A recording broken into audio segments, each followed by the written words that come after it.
Where are your parents? Hey, who's baby? What? Really? A con baby? How it all began in Disney's latest animated feature, Raya and the Last Dragon. It debuts today on Disney Plus Premier Access. A whole new take on the princess story. The young heroine, Raya, she's tasked not only with saving the world, that's par for the course for a heroine, but with uniting humanity once and for all. One can only hope. Eli Glasner with us on a Friday for a review. Great to see you, Eli. Introduce us to the latest Disney princess. Well, you might recognize the voice of this new princess, Kelly Marie Tran.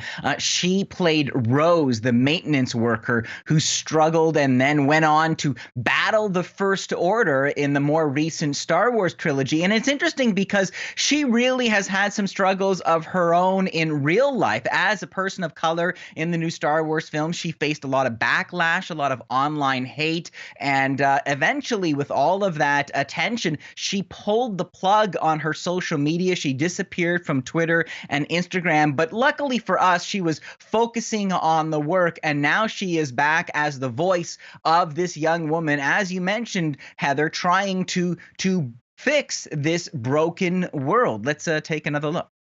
My name is Raya. Our lands have been at war for as long as we can remember. Our people never see eye to eye. My daughter, I believe our people can come together again, but someone has to take the first step. Now, in order to restore peace, we must find the last dragon. I wish to join this fellowship of butt-kickery. Let's go. All right, so we are in Kamundra, a fictional magical realm inspired by a mosaic of Southeast Asian cultures. In the film, squabbling over this powerful dragon gem has caused the various tribes to split apart. And as you might be able to see just from some of those visual cues, it takes its inspiration from elements of Vietnamese, Cambodian, Thai culture, and more, creating something that's kind of familiar and rooted, but also, as you can see, magical. Now, I think Raya is a great match for Kelly Marie Tran. She's scrappy, she's a fighter, but she's also haunted by the reasons of why the kingdoms fell to pieces. But her only hope is to find this mythical dragon, Sisu, except this dragon doesn't really live up to the myth. Let's take a closer look. We really need your help. I'm gonna be real with you. I'm not like the best dragon. Have you ever done like a group project, but there's like that one kid who didn't pitch in as much, but still ended up with the same grade? We're doomed.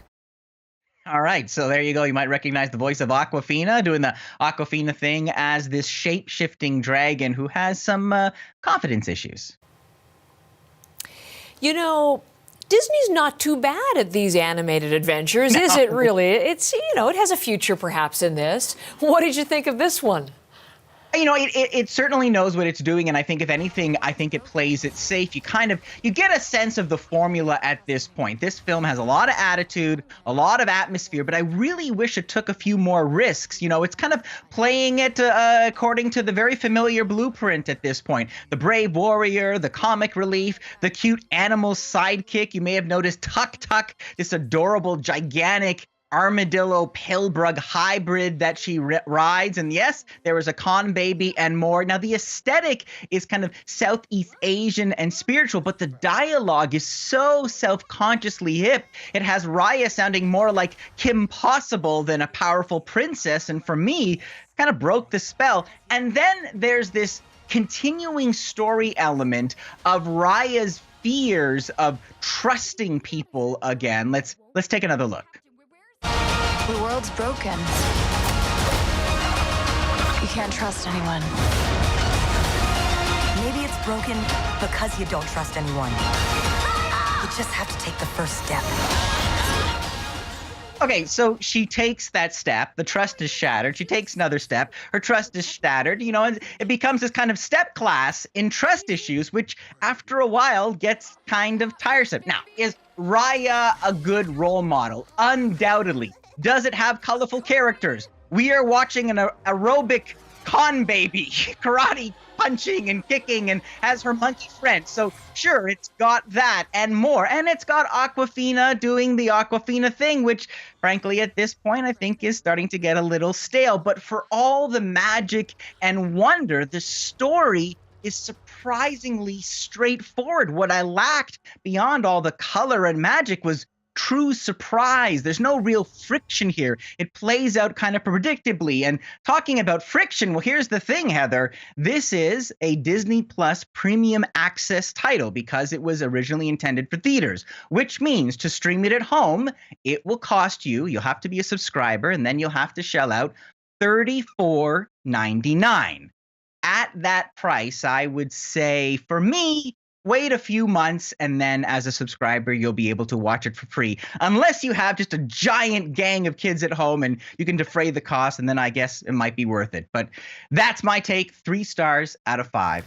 3 of 5. Oh, that feels good. It feels like almost a normal Friday when we get an Eli rating. So thank you very much. And a little bit more of the new Disney film as we take a quick break here on CBC News Network. Thanks, Eli. My name is Raya. Our lands have been at war for as long as we can remember. Our people never see eye to eye. My daughter, I believe our people can come together again.